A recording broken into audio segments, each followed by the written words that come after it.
Hi everyone, Rod Armande, immigration and personal injury attorney. So you or a loved one is going to be entering the country soon and you're concerned because now we've heard all in the news, all these people, like even U.S. citizens and green card holders and certainly F1 visa students, any other kind of visa holders, H-1B visas, any kind of non-immigrant visa holders are being basically denied entry sometimes. They're definitely being put into secondary inspection. They're being vetted a lot harder at the border, right? Even though they have valid government issued visa. Okay, so let's talk about what are your rights, okay? And that really just depends on, are you a U.S. citizen, are you a permanent resident, or are you just a visa holder when you come through the border at a airport, or maybe it's by land, but most of us is gonna be at some kind of airport, right? So what can they do?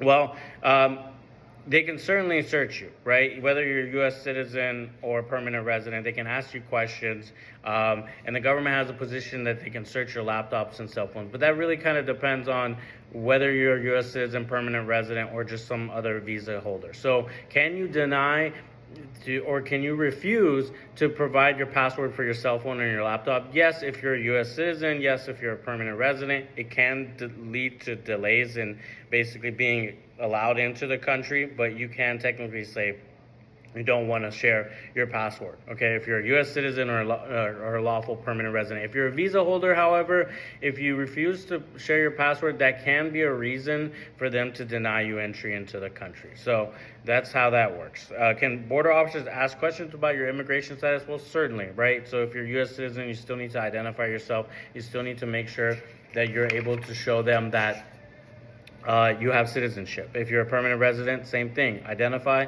show that you have permanent residency. If you're a visa holder, same thing. Identify yourself, show that you have a valid visa. This is all kind of common sense. But one thing I want to touch on is that, obviously a lot of people are being asked about their religious beliefs and practices or political opinions now that they're coming through the border. And this is not something that you can do. Okay, this is not something that the government can do. And I want to let you know that if you're a U.S. citizen, you can refuse to state your religious practices, your beliefs, or political opinions. If you're a permanent resident, same thing.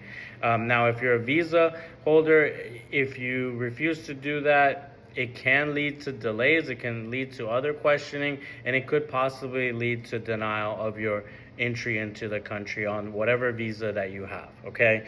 Now, if custom officers persist and ask you such questions, you can request to see a supervisor if you're a U.S. citizen, permanent resident, or even a visa holder. But again, the visa holders, it can be a reason for them to deny it. That's just how it goes. Now, as far as for anyone attempting to enter the United States, if a custom officer or border agent informs you that you are under arrest, or if it becomes clear that he or she suspects you have committed a crime, you should ask to speak to a lawyer before answering any questions, and you may assert your right to remain silent. Okay, so that just basically, they're going to arrest you for some kind of crime. The same things apply that if you were going to be arrested for some kind of crime inside the United States, not at the border, or not at a point of entry, like an airport, okay? So that's how that works. If you have any questions, guys, obviously a lot of people are having issues at the border. Make sure that you consult with an attorney before you enter the country. And if you have any questions, you can reach me at rodarmandelaw.com. Take care, guys, and stay tuned for more updates.